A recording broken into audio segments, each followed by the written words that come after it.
નમસ્કાર વિદ્યાર્થી મિત્રો, શ્રી બીબીએનપીબી હિરપરા કન્યા વિદ્યાલય કાલાવડ વતી ઓનલાઈન સેશનમાં આપનું હાર્દિક સ્વાગત કરું છું. ધોરણ 12 વિષય 2 ચેપ્ટર નંબર 10. વિદ્યાર્થી મિત્રો, આની આગળના લેક્ચરમાં આપણે પેદાશ મિશ્રના 4 ઘટકો છે. એમાંથી પહેલું ઘટક પેદાશ અને એની અંદર પેકેજિંગ, બ્રાન્ડિંગ, લેબલિંગ એ શું છે એનો આપણે અભ્યાસ કરેલો છે. આજે આપણે પેદાશ મિશ્રનું બીજો પી એટલે કે પ્રાઇસ, કિંમત વિશે વાત કરવાની છે. ધંધાકીય એકમ માટે પેદાશની કિંમત નક્કી કરવાનો નિર્ણય મહત્વનો હોય છે. હવે પેદાશ ધંધાકીય એકમે ઘણા બધા પેદાશ અંગેના નિર્ણયો લેવાના હોય છે. એની અંદર કિંમત નક્કી કરવાનો નિર્ણય પણ મહત્વનો હોય છે. શું કામ?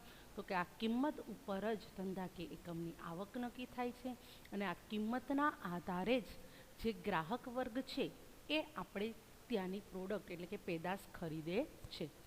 બજારમાં વેચનાર અને ખરીદનાર બંને માટે કિંમત મહત્વની બાબત ગણાય છે. વેચનાર માટે શું કામ? તો કે વેચનારને એ કિંમત દ્વારા જ આવક પ્રાપ્ત થાય છે. જ્યારે ખરીદનાર માટે શું કામ? તો કે ખરીદનાર છે એ કિંમત વાજબી છે એના આધારે જ અને પોતાની કિંમતને આધારે જ એને એની ખરીદ શક્તિના આધારે નક્કી થાય છે કે હું આ પેદાશ ખરીદી શકું તેમ છું કે નહીં. પેદાશની માંગ સાથે પેદાશની કિંમત વ્યસ્ત સંબંધ ધરાવે છે. આપણે વિદ્યાર્થી મિત્રો 11મા ધોરણમાં પણ માંગ અને કિંમત એ બંને વચ્ચે વ્યસ્ત સંબંધ છે એ આપણે જોયું હતું કે પેદાશની માંગ સાથે પેદાશની કિંમત વ્યસ્ત એટલે કે ઊંધો સંબંધ ધરાવે છે. કઈ રીતે? તો કે જો કિંમત ઓછી હોય તો એની માંગ કેવી હશે? વધુ હશે. વ્યસ્ત એટલે કે ઉલટો, એનાથી ઓપોઝિટ જોવા મળશે. કિંમત ઓછી તો માંગ વધુ, જ્યારે કિંમત વધુ તો માંગ કેવી થશે? ઓછી થશે. એટલે કે પેદાશની કિંમત વધતા તેની માંગમાં ઘટાડો થાય છે. એટલે કે જ્યારે કિંમત વધશે ત્યારે શું કરશે કે જેને અત્યારે એ માલની જરૂરિયાત હશે એ જ એ પેદાશ ખરીદવા જશે, અથવા જે એમ રાખી શકશે કે અત્યારે આપણે જરૂર નથી, થોડો સમય આપણે ચડાવી લઈએ, જ્યારે ભાવ ઘટશે ત્યારે પછી ભવિષ્યમાં એ ખરીદશે. બરાબર? અને તેની કિંમતમાં ઘટાડો થતાં માંગમાં વધારો થાય છે. આપણે બજારમાં નીકળ્યા હોય અને આપણે એ વસ્તુ ખરીદવી ન હોય પણ છતાં પણ કિંમત એની ઓછી હોય તો આપણે શું કરીએ છીએ કે અત્યારે કિંમત ઓછી છે અને આ વસ્તુ કંઈ બગડવાની નથી, ચલો આપણે એની ખરીદી કરી લઈએ. એટલે કિંમત વધતા માંગમાં ઘટાડો થશે અને કિંમત ઘટતા માંગમાં વધારો થાય છે. કિંમત નિર્ધારણની પ્રક્રિયા કોઈ પણ ધંધાકીય એકમની બજાર અંગેની સ્થિતિ નક્કી કરે છે. એટલે કે કિંમત નક્કી કરવાની પ્રક્રિયા છે કિંમત નિર્ધારણની પ્રક્રિયા. કિંમત નિર્ધારણ એટલે કે કિંમત નક્કી કરવી. કોઈ પણ ધંધાકીય એકમની બજાર અંગેની સ્થિતિ નક્કી કરે છે. એટલે કે બજારમાં એ ધંધાકીય એકમની જે પ્રોડક્ટ છે એની પ્રતિષ્ઠા સારી હોય તો ઊંચી કિંમત રાખશે તો પણ એની પેદાશનું વેચાણ થાય છે. જ્યારે બજારમાં એની સ્થિતિ સારી ન હોય અને હરીફોની સંખ્યા વધુ હોય તો કિંમત કેવી રાખવી પડે? ઓછી રાખવી પડે. આમ કિંમત નિર્ધારણની પ્રક્રિયા કોઈ પણ ધંધાકીય એકમની બજાર અંગેની સ્થિતિ નક્કી કરે છે. એકમની આવક કે નફાનો આધાર પેદાશની કિંમત ઉપર રહેલો છે. એટલે નફો પડતર કિંમત ઉપર જો નફાનું પ્રમાણ વધારે રાખેલું હશે તો કિંમત કેવી હશે? વધુ હશે. એટલે કિંમત જો વધુ રાખવામાં આવશે તો એકમને નફો અને આવક કેવી થાય છે? વધુ થાય છે. પણ જો કિંમત ઓછી રાખવામાં આવશે તો નફો અને આવક કેવા થશે? ઓછા થશે. દરેક એકમે પોતાની પેદાશ માટે વાજબી કિંમત નક્કી કરવી જોઈએ. વાજબી કિંમત કોને કહેવાય વિદ્યાર્થી મિત્રો? તો કે જે તમને વસ્તુ બનાવવા પાછળ જે ખર્ચ લાગ્યો છે, જે પડતર છે, એમાં યોગ્ય એવો નફો ઉમેરીને કિંમત નક્કી કરવી જોઈએ. જો મહત્તમ નફો, વધુ નફો ચડાવશો તો એની કિંમત કેવી જાય છે? ઊંચી જાય છે. અને ઊંચી કિંમતના કારણે ગ્રાહકને છે એ નુકસાન જાય છે અને તમારી પેદાશ ખરીદવા માટે પણ કોઈ આવતું નથી. એટલે દરેક એકમે પોતાની પેદાશ માટે વાજબી એવી કિંમત નક્કી કરવી જોઈએ. એટલે નહીં નફો કે નહીં નુકસાન, થોડું એવું નફાનું પ્રમાણ ઉમેરી અને કિંમત નક્કી કરવી જોઈએ. કિંમત અંગેનો ખ્યાલ જોઈ લઈએ તો કે કિંમત એટલે ગ્રાહક દ્વારા માલ કે સેવા માટે ભૌતિક, આર્થિક, સામાજિક અને માનસિક સંતોષ માટે ચૂકવવામાં આવતું મૂલ્ય છે. હવે કિંમત છે એ ગ્રાહક માટે શું છે તો કે ગ્રાહક છે એ કિંમત શું કામ ચૂકવે છે? ઘણા ગ્રાહકો છે ઊંચી કિંમત ચૂકવવા પણ તૈયાર થાય છે. શું કામ? તો કે એને ગુણવત્તા સારી મળે અને એનું શરીર પણ સારું રહે, ભૌતિક સંતોષ મળે, સ્વાસ્થ્ય જળવાઈ રહે, માનસિક સંતોષ રહે, માનસિક સ્થિતિ સારી રહે, આર્થિક તો એને જો પરવડતું હશે તો એ ગુણવત્તાને ધ્યાનમાં રાખી અને ઊંચી કિંમત આપવા પણ તૈયાર હશે. એટલે ગ્રાહક દ્વારા માલ કે સેવા માટે ભૌતિક, આર્થિક એટલે કે પોતાની ખરીદ શક્તિને પરવડે તેવું, સામાજિક એટલે કે સમાજને એ વસ્તુથી સંતોષ મળતો હશે એ સંતોષ માટે ચૂકવવામાં આવતું મૂલ્ય છે. કિંમત એ પેદાશ કે સેવાનું આર્થિક મૂલ્ય છે. એટલે કે એને આર્થિક નાણાંમાં આપણે નક્કી કરીએ છીએ કે આ પેદાશ કે સેવા જેટલો વધુ સંતોષ આપશે એટલું એનું મૂલ્ય નક્કી થાય છે. એટલે કે કિંમત છે એ પેદાશ છે એ કેટલામાં મળી શકશે, એટલે પેદાશનું વિનિમય કરવું હોય તો એટલું આપણે નાણું ચૂકવવું પડે છે. એટલે કિંમત એ પેદાશ કે સેવાનું આર્થિક મૂલ્ય છે, જે સામાન્ય રીતે શેમાં દર્શાવાય છે તો કે નાણાંમાં દર્શાવાય છે. હવે આમાં જોઈ લઈએ કિંમતને અસર કરતા પરિબળો. વિદ્યાર્થી મિત્રો 3 માર્કમાં પૂછાઈ શકે છે અથવા આમાંથી જ કોઈ પણ એક પરિબળ છે એ 2 માર્કમાં પૂછાઈ શકે છે. હવે કિંમતને અસર કરતા પરિબળો, તો સૌથી પહેલું પરિબળ છે પેદાશની પડતર. પડતર કોને કહેવામાં આવે? પેદાશની પડતર તો કે એ પેદાશ તૈયાર કરવા માટે જેટલા પણ ખર્ચાઓ થાય છે તેનો સમાવેશ પેદાશની પડતરમાં થાય છે. એક સામાન્ય ઉદાહરણ લઉં તો માની લો કે કાપડનું ઉત્પાદન કરતી કંપની હોય, એ રૂ મેળવે, રૂમાંથી દોરા બનાવે, દોરામાંથી કાપડ તૈયાર કરે, ત્યાં સુધીનું મજૂરી, હેરફેરનો ખર્ચ, એટલે કે એ બધા ખર્ચાનો, કારખાનાનો ખર્ચ, યંત્રનો ખર્ચ, શ્રમિકોની મજૂરી, આ બધાનો સરવાળો જે કરવામાં આવે એને આપણે પેદાશની પડતર ગણીએ છીએ. પેદાશની પડતરમાં કાચા માલની પડતર એટલે કે કાચો માલ મેળવવા પાછળ જે થયેલો ખર્ચ, ઉત્પાદન ખર્ચ એટલે કે મેં તમને કીધું કે રૂમાંથી દોરા બનાવો, દોરામાંથી કાપડ તૈયાર કરો, ત્યાં સુધીનો જેટલો પણ ખર્ચ થશે, યંત્ર ચલાવવાનો, યંત્ર વસાવવાનો, યંત્ર ચલાવનાર જે શ્રમિક છે એને મજૂરી ચૂકવવાનો, આ બધો જ ખર્ચ છે એ ઉત્પાદન ખર્ચ, વહીવટી ખર્ચ અને વેચાણ વિતરણના ખર્ચાઓ વગેરેનો સમાવેશ થાય છે. વહીવટી ખર્ચ એટલે તો કે આપણે ત્યાંથી લઈને બીજે ચૂકવીએ અને તમામે તમામ એના હિસાબો રાખી એનો વહીવટી ખર્ચ. વેચાણ વિતરણ ખર્ચ એટલે કે જાહેરાત કરવી, માલ છે તમારું ઉત્પાદન છે એ ત્યાંથી લઈ અને ગ્રાહક સુધી પહોંચાડવામાં આવે ત્યાં સુધીના ખર્ચાનો સમાવેશ વેચાણ વિતરણના ખર્ચામાં થાય છે. તો પેદાશની પડતરમાં કાચા માલની પડતર, ઉત્પાદન ખર્ચ, વહીવટી ખર્ચ અને વેચાણ વિતરણના ખર્ચાઓ વગેરેનો સમાવેશ થાય છે. પેદાશની કિંમત નક્કી કરવામાં પેદાશની કુલ પડતરને ધ્યાનમાં લેવામાં આવે છે. એટલે કે કોઈ પણ ઉત્પાદક જ્યારે કિંમત નક્કી કરે છે ત્યારે કુલ પડતર એટલે કે એ વસ્તુ તૈયાર કાચા માલથી લઈ અને એ વસ્તુ તૈયાર થઈને ગ્રાહક સુધી પહોંચે છે ત્યાં સુધી જેટલા ખર્ચાઓ થાય છે એ બધા જ ખર્ચાઓનો સમાવેશ કુલ પડતરમાં થાય છે. અને જ્યારે પણ કોઈ ઉત્પાદક કિંમત નક્કી કરે ત્યારે કેવી રીતે નક્કી કરે છે તો કે પડતર પ્લસ નફો અને એ થાય છે કિંમત. નવી પેદાશ બજારમાં મૂકવામાં વિવિધ પ્રકારના ખર્ચ કરવામાં આવે છે. એટલે કે નવી પેદાશ છે તમારે બજારમાં મૂકવી હોય તો માની લો કે સેલ્સમેનનો ખર્ચ લાગે, તમે સેલ્સમેન દ્વારા જગ્યાએ નમૂના એના બતાવો, જાહેરાત લગાડવામાં આવે મોટા મોટા ચોપાનિયા અથવા ટેલિવિઝનમાં તમે જાહેરાત આપો તો કે જેના દ્વારા વધુને વધુ ગ્રાહકો છે એને ખ્યાલ આવે કે આ પ્રકારની નવી પેદાશ છે બજારમાં મૂકેલી છે. આ ખર્ચ પણ પેદાશની વેચાણ કિંમતમાંથી વસૂલ કરવામાં આવે છે. એટલે કે આ જે ખર્ચો થશે એ પણ કિંમતની અંદર ઉમેરી દેવામાં આવે છે. કોઈ પણ સંજોગોમાં પેદાશની કિંમત તેની પડતર કરતાં ઓછી ન રાખી શકાય. હવે કોઈ પણ વસ્તુની કિંમત છે આપણે નક્કી કરીએ તો પડતર આપણે માની લ્યો કે કોઈ એક વસ્તુ તૈયાર કરતા, એક પેન તૈયાર કરતા 15 રૂપિયાનો ખર્ચ થયો છે તો હું એની કિંમત 14 રૂપિયા નાખીશ, 14 રૂપિયા રાખીશ તો 1 રૂપિયો તો અમુકનો મારી મૂડી રોકવી પડશે. જ્યારે ઉત્પાદક છે એ એમાંથી આવક મેળવતો હોય છે એટલે કિંમત માની લો કે 15 રૂપિયાની થઈ તો કોઈ વાજબી નફો મેળવવાનું થતું હશે તો તે 18 રૂપિયા કિંમત રાખશે, મહત્તમ નફો કરવા જશે તો 20 રૂપિયા રાખશે. એ ઉપરાંત હરીફોની કિંમતને પણ ધ્યાનમાં રાખીને એક નક્કી કરવામાં આવે છે. બીજું પરિબળ છે પેદાશની માંગ. હવે પેદાશની માંગ કેવી છે એના આધારે પણ કિંમત નક્કી કરવામાં આવે છે. જો પેદાશની માંગ વધુ હશે તો ઊંચી કિંમતે પણ તમે વસ્તુનું વેચાણ કરી શકો છો, પણ જો પેદાશની માંગ ઓછી હશે તો તમારે કિંમત ઓછી રાખવી પડે કે જેથી વધુને વધુ ગ્રાહકો છે એ તમારી વસ્તુઓ ખરીદે.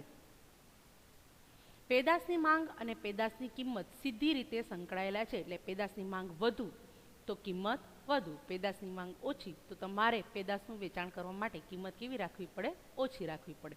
પેદાશની માંગ પર ગ્રાહકોની રુચિ, ખરીદનારાઓની સંખ્યા, તેમની ખરીદ શક્તિ અને હરીફોની સંખ્યા વગેરે બાબતો અસર કરે છે.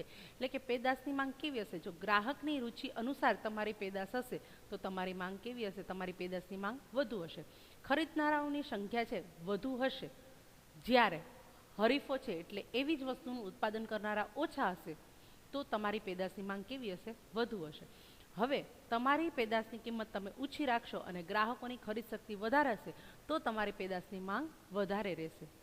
હરીફોની સંખ્યા વધુ હશે તો પેદાશની માંગ ઓછી રહેશે, જ્યારે હરીફોની સંખ્યા ઓછી હશે તો પેદાશની માંગ વધુ રહેશે.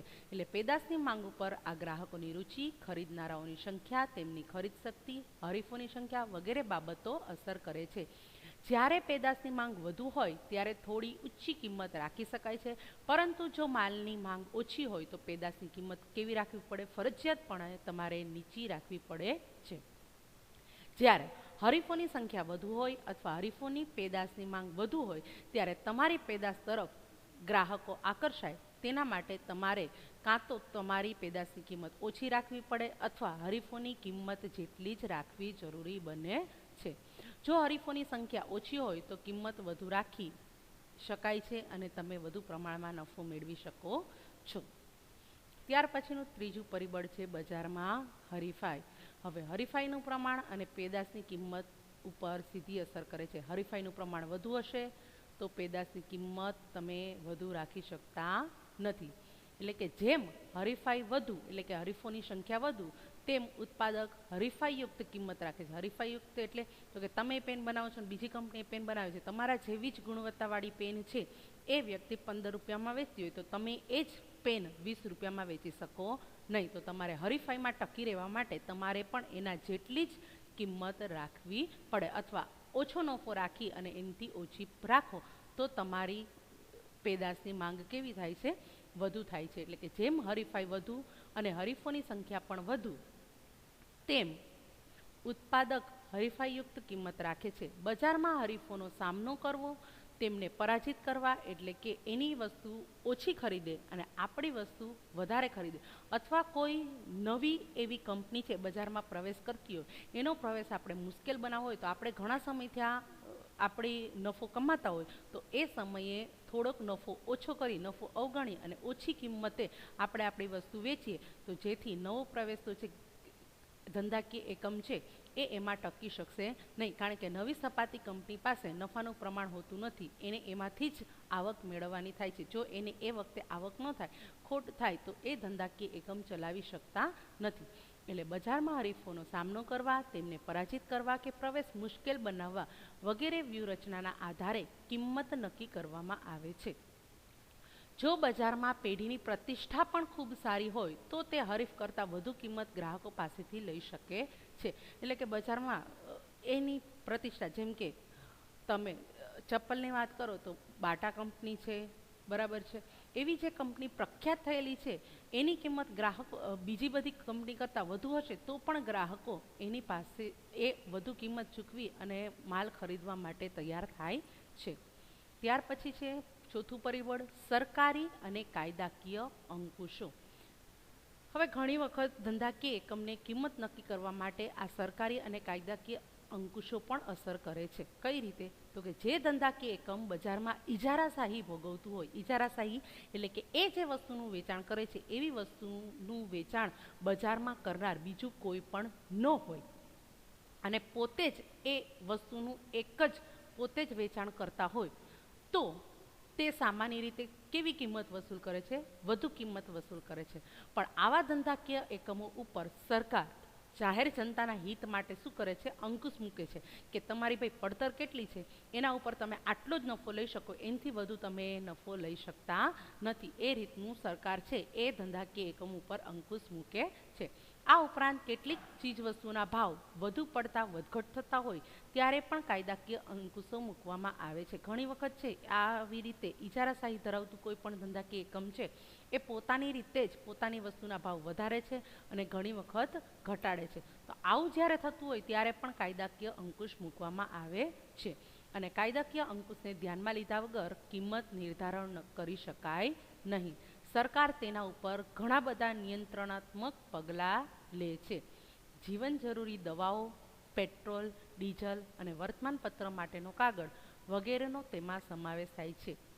એટલે કે દવા છે એ વ્યક્તિ માટે જ્યારે બીમાર પડે ત્યારે જરૂરી જ હોય છે ખરીદવી, બરાબર. તો ત્યારે શું થાય છે, એ સમયે જેટલી કિંમત હશે એ કિંમતે ગ્રાહક ખરીદવા માટે તૈયાર થાય છે. તો આવી જે જરૂરિયાતવાળી વસ્તુઓ છે કે જેના વગર જાહેર જનતાને ચાલી શકે નહીં, એવી વસ્તુઓ ઉપર સરકાર કાયદાકીય અંકુશ મૂકે છે કે આનાથી વધારે કિંમત વસૂલ કરી શકાતી નથી.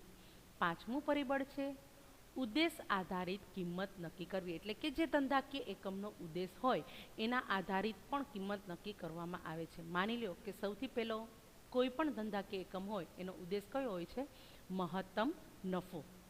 તો જ્યારે ઇજારાશાહી જેવી સ્થિતિ હોય અને ધંધાકીય એકમે ઘણા બધા સંશોધન ખર્ચ પછી પેદાશ બજારમાં મૂકી હોય ત્યારે પોતાના ખર્ચાઓ, એટલે કે ઇજારાશાહી એટલે તો કે પોતાના જેવું જ વસ્તુઓ બીજી કોઈ ધંધાકીય એકમ આપતી ન હોય અને પોતે બધા કરતાં અલગ વસ્તુ મૂકવા માટે ઘણો બધો સંશોધન ખર્ચ કર્યો હોય, તો આ ખર્ચ છે કંપની પોતે ચૂકવતી નથી, પણ એ ખર્ચ છે એ પણ કંપની છે એ ગ્રાહક પાસેથી જ વસૂલ કરે છે. એટલે કે કિંમતમાં શું કરી દેશે, વધારો કરે છે. ત્યારે પોતાના ખર્ચાઓ વસૂલ કરવા અને મહત્તમ નફો મેળવવા આ ઉદ્દેશ્ય રાખવામાં આવે છે. એટલે કે સંશોધન પાછળ કંપનીએ ઘણો બધો ખર્ચ કર્યો હોય ત્યારે એની પડતર વધુ આવે છે, એટલા માટે એ વધુ નફો મેળવવા માટે કિંમત કેવી રાખશે, વધુ રાખે છે. બીજું છે બજારમાં મોખરાનું સ્થાન મેળવવા. મોખરાનું એટલે કે આગળ પડતું. ઘણીવાર બજાર હિસ્સામાં મોખરાનું સ્થાન મેળવવા માટે પેદાશની કિંમત ઘણી જ ઓછી રાખવામાં આવે છે. જેનું એક તમને ઉદાહરણ આપું કે જ્યારે જીઓનું નેટવર્ક આવ્યું ત્યારે જીઓવાળાએ શું કર્યું, પહેલાં તો સાવ ફ્રીમાં આપ્યું અથવા નોર્મલી કિંમતે એણે બજારમાં જીઓનું નેટવર્ક ખુલ્લું મૂક્યું. હવે એ સમયે શું થયું, ગ્રાહકો છે બીજા બધા નેટવર્ક કરતાં જીઓમાં વધારે પડતા પસંદગી આપવામાં આવી. હવે એના કારણે શું થયું, ઓછી કિંમત રાખી તો બધા ગ્રાહકો હવે જીઓનું નેટવર્ક વાપરતા થયા. એટલે આખા બજારમાં પોતાનું આગવું પડતું જ્યારે નવી પ્રોડક્ટ મૂકતા હોય અને સ્થાન મેળવવું હોય ત્યારે પણ પેદાશની કિંમત ઘણી જ ઓછી રાખવામાં આવે છે, જેથી ઓછી કિંમતે વધુ ગ્રાહકો આકર્ષી શકાય. ત્રીજું છે હરીફાઈમાં ટકવા માટે. તમે જે પેદાશનું ઉત્પાદન કરતા હો એ પેદાશનું ઉત્પાદન કરનારા હરીફોની સંખ્યા જો વધુ હોય અને તીવ્ર હરીફાઈમાં પણ તમારે જો ટકી રહેવું હોય, તમારે તમારી પેદાશનું બજાર બીજા કોઈને પડાવી લેવા દેવું ન હોય, તો હરીફોની પેદાશ જેટલી જ કે તેનાથી ઓછી કિંમત રાખવા માટે ધંધાકીય એકમ તૈયાર થઈ જાય છે. છઠ્ઠું આર્થિક પરિબળ છે આર્થિક સ્થિતિ. એટલે કે દેશની પ્રવર્તમાન આર્થિક સ્થિતિ પેદાશની કિંમત નિર્ધારણ માટે મહત્વનો ભાગ ભજવે છે. એટલે કે જો અલ્પવિકસિત દેશ હોય તો ત્યાં તમે વધુ કિંમત રાખીને વેચાણ કરી શકતા નથી, જ્યારે વિકસિત દેશ હોય તો એમાં ગુણવત્તાયુક્ત વસ્તુ તૈયાર કરી અને ઊંચી કિંમત દ્વારા પણ તમે વેચાણ કરી શકો છો. એટલે જો દેશની આર્થિક સ્થિતિ સારી હોય તો કિંમત વધુ રાખવામાં આવે છે અને જો બજારમાં ધીમા આર્થિક વિકાસને કારણે મંદીની સ્થિતિ હોય તો તે મુજબ પેદાશની કિંમતમાં ઘટાડો જોવા મળે છે. ત્યાર પછી છે સાતમું ખરીદ વર્તણૂક. એટલે કે ખરીદનાર જે ગ્રાહક વર્ગ છે એની વર્તણૂકના આધારે પણ કિંમત નક્કી કરવામાં આવે છે. એટલે કે એની વર્તણૂક પણ કિંમત નક્કી કરવા માટે મહત્વનો ભાગ ભજવે છે. જોઈ લઈએ, ગ્રાહકોની વર્તણૂક પેદાશની કિંમતના નિર્ણય માટે મહત્વની ગણવામાં આવે છે. ગ્રાહક વર્તણૂકમાં ગ્રાહકની ટેવો, સમાજને એ વસ્તુ કેટલી જરૂરી છે, સાંસ્કૃતિક, વ્યક્તિગત અને આર્થિક પરિબળો એટલે કે ગ્રાહકોની ખરીદવાની શક્તિ કેવી છે, એ તમામ પરિબળોના આધારે કિંમત નક્કી કરવામાં આવે છે. હવે આ પરિબળોમાં ફેરફારને કારણે ગ્રાહકોનો પેદાશ પ્રત્યેનો અભિગમ બદલાઈ જવાની શક્યતા રહે છે. ગ્રાહકની ટેવ બદલાઈ જશે, જે તમારી વસ્તુ વાપરતી હતી એની જગ્યાએ હવે નવી ટેકનોલોજીવાળી વસ્તુ આવશે અને જો અભિગમ બદલાઈ જશે તો પણ તમારી પેદાશની કિંમત તમારે જો પેદાશ બજારમાં ટકાવી રાખવી હોય તો ઓછી કરવી પડે છે અને તેના પરિણામે પેદાશને જરૂરી પ્રતિસાદ મળતો નથી. એટલે કે આ ટેવ સામાજિક, સાંસ્કૃતિક, વ્યક્તિગત અને આર્થિક પરિબળો બદલાતા પેદાશને જરૂરી પ્રતિસાદ મળતો નથી. એક સામાન્ય સાંસ્કૃતિક ઉદાહરણ લઉં કે હાલની સંસ્કૃતિ પ્રમાણે જ્યારે લગ્ન કરવામાં આવે છે તો પહેલાંના સમયે શું હતું, પાનેતર અને ઘરચોળું ફરજિયાત હતું, પણ હવે થોડુંક સમાજનું વર્તન બદલાયું છે. હવે શું થાય છે, તમને બધાને ખબર છે કે ચોલીનો ટ્રેન્ડ વધારે ચાલ્યો છે, તો આ પેદાશ હવે તમે જે ઘરચોળા અને પાનેતર બનાવતા હતા એ લોકો કિંમત ઓછી રાખે કે વધુ રાખે એને કોઈ પણ ગ્રાહક તરફથી પ્રતિસાદ મળતો નથી. આ તમામ બાબતો કિંમત નિર્ધારણ વખતે ધ્યાનમાં લઈ અને પેદાશની કિંમત નક્કી કરવી હિતાવહ છે. આજના લેક્ચરમાં આટલું જ, વધુ નેક્સ્ટ લેક્ચરમાં.